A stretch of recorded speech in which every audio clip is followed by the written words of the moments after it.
आज हिंदू धर्म में ये सिंधारा दूज है। आज नवरात्रे की चैत्री नवरात्रे में जो दूज होती है इसको सिंधारा दूज कहते हैं। कौन सी दूज कहते हैं? जम के बोलिए। सिंधारा दूज। सिंधारा दूज का मतलब ये होता है कि कल है तीज, जिसको हमारे यहाँ गणगौर तीज कहते हैं। शंकर और पार्वती 16 दिन तक तैयार हुए थे और तैयार होने के बाद शिव और पार्वती शिव महापुराण के यजमान बनकर जा रहे थे। तो कल का दिन है वो। कौन सा दिन है कल का? गणगौर तीज का दिन, कल का दिन। चैत्र के महीने में जो शुक्ल पक्ष की तीज आती है, वो चैत्री नवरात्रि में जो तीज की तिथि होती है, उस दिन शंकर और पार्वती शिव महापुराण के यजमान बनकर कथा सुनने के लिए गए थे। 16 दिन तक पार्वती और शंकर का श्रृंगार होता है। उसमें से आज का दिन सिंधारा दूज का होता है। क्यों सिंधारा दूज कहते हैं? सिंधारा दूज का मतलब क्या है? क्यों हिंदू धर्म में सिंधारा दूज मनाई जाती है? किस लिए? आज पूरे भारत की भूमि पर कई माताएं हाथ में मेहंदियां लगाती हैं, चूड़ियां पहनती हैं, सुंदर चुनरी पहनती हैं, माँ ब्रह्मचारिणी का पूजन करती हैं, माता का आराधना करती हैं। सिंधारा दूज, उसका कारण केवल इतना सा है। सिंधारा दूज का मतलब यह होता है कि चंचुला देवी जब 14 दिन तक शंकर और पार्वती अपने गुफा में से बाहर नहीं निकले शिव महापुराण के यजमान बनने के लिए, तब माता चंचुला देवी ने हाथ जोड़कर मां जगतजननी जगदंबा को सुंदर वस्त्र, सुंदर चूड़ियां, सुंदर आभूषण माता के चरणों में ले जाकर समर्पित करे थे और कहा, मां इन चूड़ियों को जो मैं दे रही हूं, ये लाल चूड़ी, ये लाल श्रृंगार, ये लाल वस्त्र, जो लाल चूनर जो मैं प्रदान कर रही हूं, मां बस ऐसी कृपा कर दे कि तू इन चूनर को धारण करे और मेरा भी सौभाग्य, मेरा भी सुहाग अमर कर दे। बस इतनी कृपा मेरे ऊपर कर दे। वो सिंधारा दूज का महत्व है। वो सिंधारा दूज का। आज भारत की भूमि की सभी माताओं को सिंधारा दूज का बहुत बहुत बधाई। माता पार्वती, गणगौर महारानी, ब्रह्मचारिणी महारानी, माँ जगतजननी आपके सुहाग को अखंड सौभाग्यवती बनाए, यही भगवान से प्रार्थना। जैसे चंचुला देवी ने माता पार्वती से निवेदन करा था, आप भी एक भाव से निवेदन करें। हे मां, हे दया कर, आप कृपा। अगर हम मृत्यु लोक में जन्म लिए हैं, चाहे जो भी बनकर पैदा हुए हो, 84 लाख योनियां जो हमको मिली, उसमें हम जो पैदा हुए जन्मे, तो हमने वापिस जाने के बाद नरकों का भोग भी भोगा है। पर हो सकता है कि वो नरकों का भोग भोगते भोगते जब हम थक गए हों, तो भगवान से ही हमने प्रार्थना कर ली हो कि प्रभु अब तो क्षमा करो और एक काम करो कि अब हमको वापस मृत्यु लोक में जन्म दे दो, बाकी का बचा कुचा वहां पर भोग लेंगे।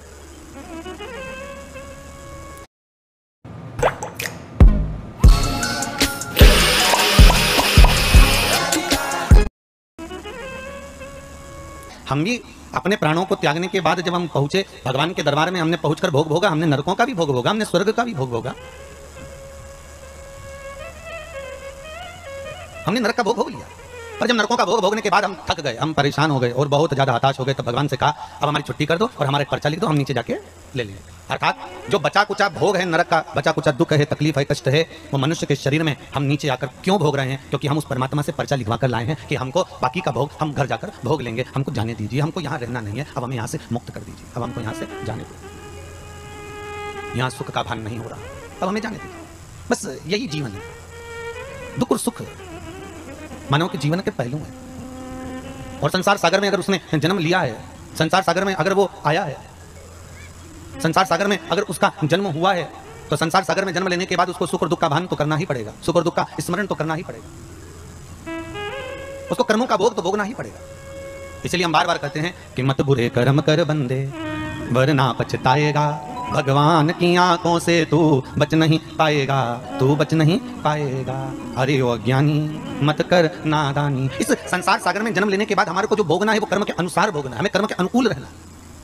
अगर थोड़ा भगवान का भजन मिल रहा है, थोड़ा स्मरण मिल रहा है, थोड़ा संकीर्तन मिल रहा है, थोड़ा इस मानव के शरीर को पाने के बाद अगर भगवत भक्ति में कहीं डूबे हुए हैं, तो ये परमात्मा की कृपा से ही डूबे हुए, परमात्मा की दया से ही डूबे हुए। और वो परमात्मा की कृपा, परमात्मा की दया सुख का मूल स्थापित करने वाली, सुख मूल को देने वाली। देखिए, झाड़ू जो बनाई जाती है ना, वो स्वतः ही कचरा है।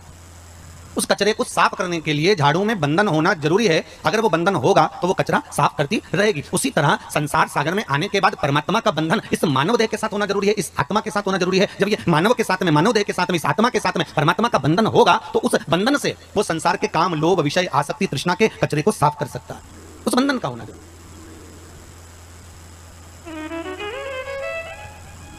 और यदि मानव का देह मिलने के बाद भी हम उस परमात्मा से नहीं बंधे, उस परमात्मा से हमारा बंधन हो ही नहीं पाया, उस परमात्मा से हम एकाग्रचित्त हो ही ना पाए, तो फिर उसका कोई सुख नहीं है, उसका कोई आनंद नहीं। ये बंधन, ये परमात्मा का। जैसे आप रोज गंगा नहाने नहीं जा सकते, आप रोज सरयू का स्नान करने नहीं जा सकते, आप रोज छिपरा का स्नान करने नहीं जा सकते, आप रोज प्रतिदिन कहीं मंदाकिनी का स्नान करने नहीं जा सकते, तो हमारे हिंदू धर्म में रीति बना दी कि गले में तुलसी की माला पहन लो, रुद्राक्ष की माला पहन लो। तो क्या तुलसी और रुद्राक्ष पहनने से होगा क्या? तो हमारे यहाँ शास्त्र वर्णन करता है कि हम गले में जब तुलसी की माला धारण करते हैं, हम गले में जब रुद्राक्ष की माला धारण करते हैं, एक लोटा भरा हुआ पानी भी अगर हमने अपने शरीर पर डाला तो वो तुलसी और रुद्राक्ष से होकर जब इस शरीर पर, जब इस शरीर पर जाता है, वो पानी तुलसी का लगा हुआ, रुद्राक्ष का लगा हुआ जल जब इस शरीर पर जाएगा तो हमें गंगा, यमुना, सरयू, सरस्वती सबके स्नान का पुण्य एक साथ प्राप्त हो जाएगा। मात्र उस जल का स्पर्श हो जाने पर, तुलसी के जल का, रुद्राक्ष के जल का मात्र अपने ऊपर सिंचन ही हो जाने पर वो फल की अनुभूति हो जाती है, वो फल प्राप्त हो जाता है। क्यों ना पहने? आप में से हम विचार करें, जितने लोग टीवी चैनल के माध्यम से कथा सुन रहे हैं, गले में अगर आपके तुलसी की माला है और आप प्रतिदिन स्नान करने के लिए भले वॉशरूम में जा रहे हैं और स्नान कर रहे हैं, एक लोटा पानी भी अगर आपके शरीर पर डल रहा है तो वो तुलसी से निकलकर इस शरीर पर जब जाता है तो गंगा, यमुना, सरस्वती के स्नान का पुण्य मिल जाता है। गले में अगर रुद्राक्ष की माला है, आप अगर स्नान करें और रुद्राक्ष का जल आपके शरीर पर जा रहा है तो उसका फल 1000 गुना प्राप्त हो जाता है, 1000 गुना फल।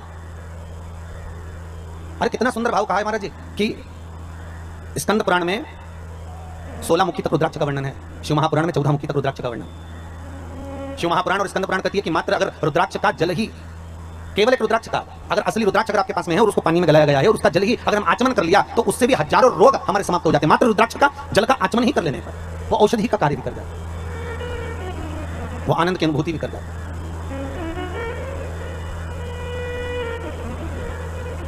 शिव पुराण कहती है, शिव महापुराण वर्णन करती है कि ब्रह्मदेव, भगवान ब्रह्मा भगवान शिव के पास जाकर कहते हैं कि अब इस सृष्टि का जो निर्माण है, इस सृष्टि का जो निर्माण मुझे करना है, उसमें संसार की जितने जीवों का हम निर्माण करेंगे उन जीवों को जीवित रहने के लिए कुछ ना कुछ सुख हमें किसी के साथ जोड़ना पड़ेगा,